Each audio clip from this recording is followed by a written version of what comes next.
Fill in the blanks reading and writing question is considered difficult by many students. And when we ask why they find these questions difficult, many say that because this question uses a lot of difficult vocabularies. And because of that, they don't understand what they're reading and can't answer the question. Now, even after memorizing the words which are frequently asked in the exam, some students struggle. Even if they know meaning of the words, they still can't choose the right word.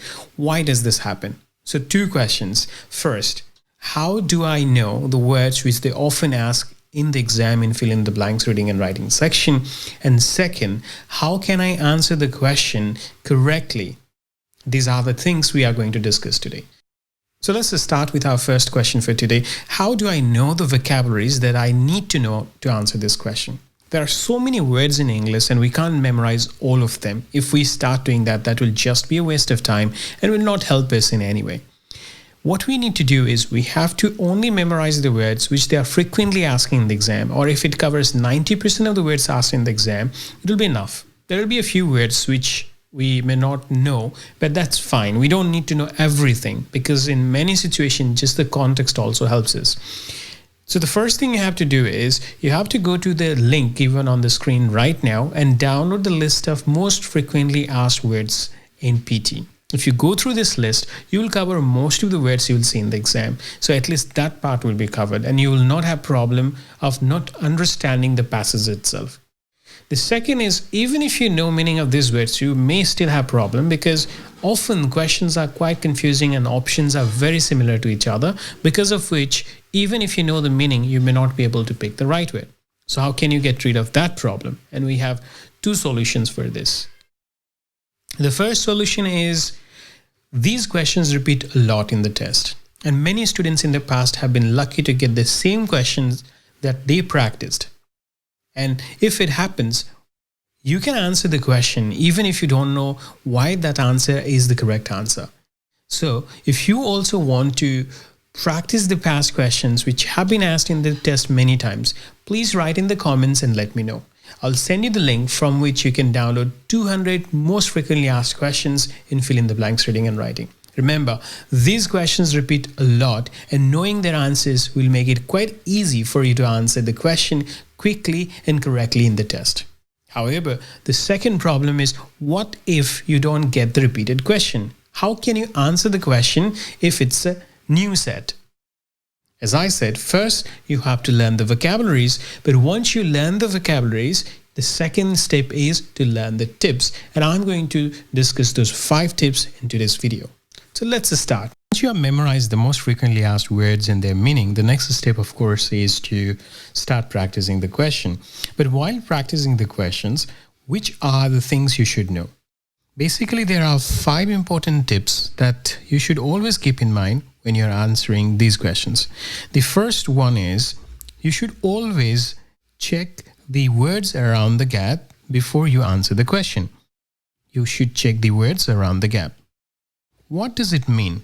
Or what should you check when you are checking the words around the gap? Let's discuss that for a moment. So what you should do in the test is, let's say there is a question with a gap, then you should try to first guess what the author is trying to say. While doing this, do not check the option.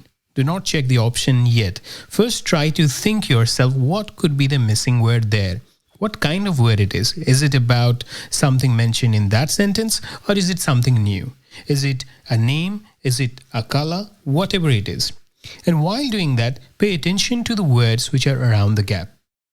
As an example, let's say that I'm looking at a sentence which says, it increased the per capita of India. Let's say this is a sentence. Now, in this case, even if I don't know what the options are, I can easily say that this must be income. The answer must be income. The reason for this is per capita income. Because of these 2 words before the gap, I can easily say that the missing word is income. Now, this combination per capita income is called a collocation. So collocations are natural combination of words. These are the natural combination of words. They occur together frequently. They are used in the same order all the time. That's why if one of the words in the combination is missing, we can easily guess that. If someone says per gap income, I can say that is capita. If someone says capita income with a gap in the beginning, I can say the missing word is per. In your exam, a majority of the questions that you get are based on collocations, and that's why those questions can easily be answered if you focus on a few words around the gap. And that is the reason I'm saying, first read the sentence with the gap, try to guess what is the missing word without looking at the option, because if the question is based on collocations, you will be able to answer the question, or you will come up with a word. Now check in the option if the word is there or not, or if a similar meaning word is there, and pick that as the answer. So this is the first thing you should try before you do anything else. This is my first tip. Check if the missing word is part of a collocation. Now, one thing, how can you prepare these collocations? Where can you find the list of collocations? The list of collocations can be freely downloaded from the internet. Pearson has made a list of around 2,500 collocations. The only problem is these collocations are so haphazardly compiled, and I find it quite daunting, quite intimidating to go through such a long list. So for those of you who find that going through 2,500 words can be really challenging, there is a customized collocation list that I have prepared for students who are enrolled in our paid courses. So if you are one of those students who is enrolled in the paid courses, then you can download this from the vocabulary section or from the reading and writing fill in the blank section. So anyway, if you are one of those who can manage it yourself, then you can download this list from the internet and you can get it for free. But if you want a more customized solution with our help, you can get it in our paid courses. The second tip is, when you're answering these questions, another thing you have to remember is the concept of connotation versus denotation. Now, many students who prepare for PT have no idea about these things, connotation and denotation. Denotation simply means meaning of the word, but connotation means the feeling that you get after knowing the meaning of the word. It's more like feeling. It's more like the indirect meaning of the word. I think one example can make it easy for you to understand this. So let's say that there is a question which says, he is so charming. I find his behavior so. And now there are 4 options, and out of those 4 options, 2 options that I'm feeling confused with are, let's say, childlike and childless, and I have to pick one of them. How can I pick these words? If you think about the denotation or meaning of these 2 words, that means behaving like a child. But if you think about connotation, that means the feeling that you get after you know the meaning of these words. Childlike has a positive feeling. That means it's more like innocent, cute. Innocent, like a child.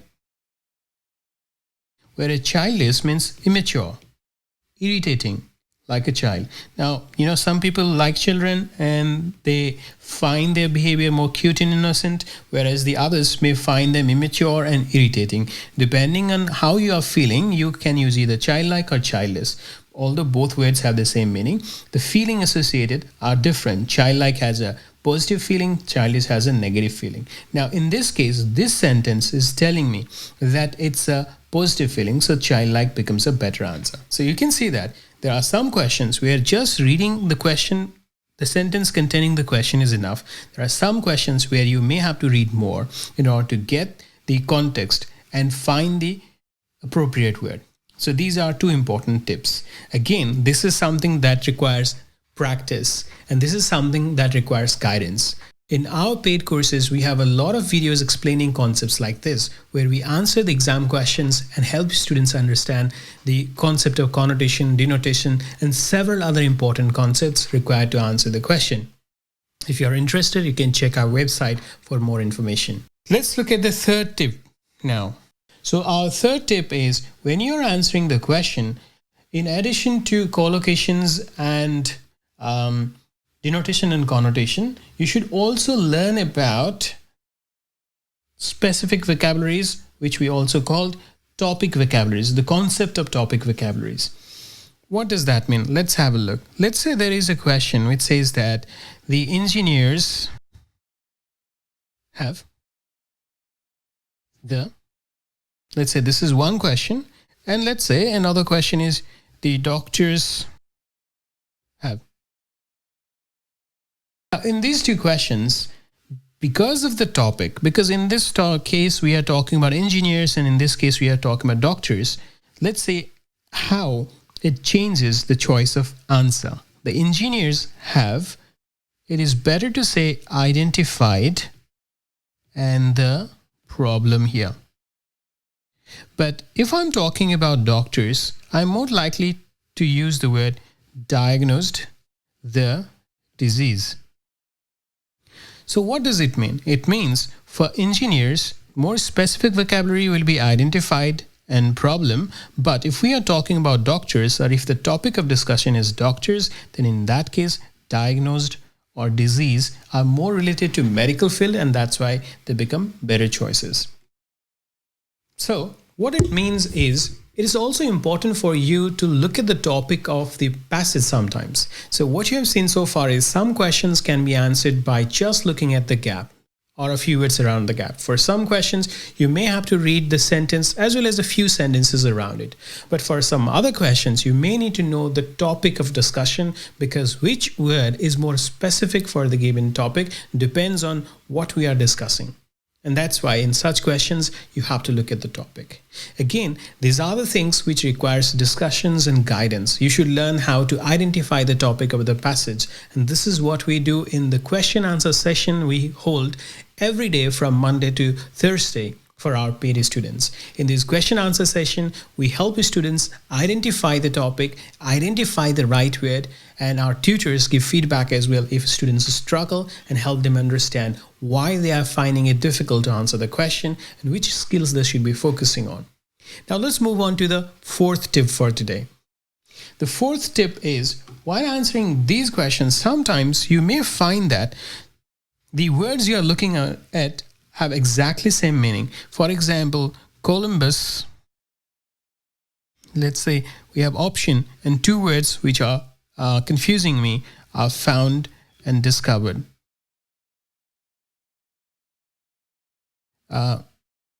America.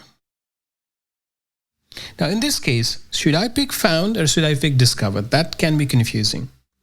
But whether found is a better word or discovered is a better word depends on the context.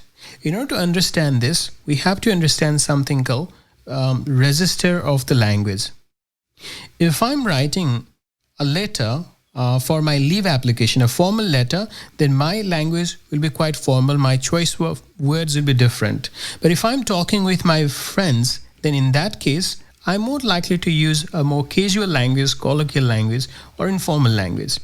Which means the situation often determines what kind of words I might choose while speaking or while writing. I might choose formal words if it is a formal context, and informal words if it is in informal context, which is called the register of the language. In your exam, most often the context will be formal. So if you are feeling confused between two words which you think have the same meaning, try to think whether it's a formal or informal context, and then think which is a formal word and which is an informal word. In our case, in the given example, if let's say that this is a formal paragraph, then I'll go for discovered because that is a formal word and found is an informal word. And this is another thing to keep in mind. Now again, if we think about the formal and informal words, there are so many of them, but we don't have to know all of them. We only have to learn the ones which are asked in the exam. And we need to know which is the formal and which is the informal so that we can make the right choice. Again, to help our students, we have compiled a list of most frequently asked informal words and their formal counterparts. Any student who is in our paid course can get this list without any problem and can discuss the content of the list with the tutors. The last and the final tip for today, prepositional phrases.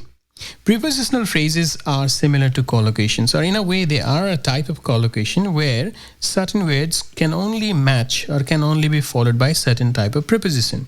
For example, if someone says dependent in, then you immediately feel odd because you may have never heard this expression. But if they say dependent on, then it feels right. Now, if after a gap I have a word in, then I know that dependent can never be the answer because dependent is never followed by in. It can only be followed by on. At the same time, if I see on, then I'm more likely to pick the words which can be followed by on. So what does the concept of prepositional phrases say? It means when you're answering the questions, look at the prepositions which come after the gap or after a few words after the gap. And look at the words which can be followed by that preposition. As an example, if I have to, subject to, responsible for, dependent on. So you have to know the preposition and their word combination which are asked in an exam. Again, if you're one of our paid students, you can get it from our vocabulary list and you can memorize 125 prepositional phrases which are frequently asked in the exam, which will help you to answer these questions correctly. So these are the 5 tips which are quite important for anyone if they want to answer fill in the blanks reading and writing questions, no matter the questions repeat or not. Let me summarize one more time the things you have to do. Look at a few words around the gap or at least the sentence containing the gap, because questions based on collocations can be answered by just reading a few words around the gap or by reading the sentence. If that is not helping, try to read a few sentences before or after the sentence with the gap, because you may have to use the concept of connotation and denotation to answer the question. In some cases, when you feel like both words have the same meaning or more than one word has the same meaning, try to think whether you need formal word or informal word and choose accordingly. Similarly, you may also have to think about prepositional phrases as well as general and specific vocabularies while making their choices. We can help you to do all of this in the right way through our live classes and question answer session, as well as more than 7,000 questions we have that we have collected from different past exams, and the video lessons, more than 200 video lessons which contain mini tips and micro tips to answer different aspects of the exam. If you're interested, you can check the link given on the screen right now. Anyway, you can download the vocabulary list as I mentioned, as well as the 200 practice questions from the link I have written in the description, or if you want me to answer any of your questions, write in the comments and I will do so. If you like this video, please hit the thumbs up button and subscribe to this channel if you have not already done so. Stay safe and see you soon in the next video.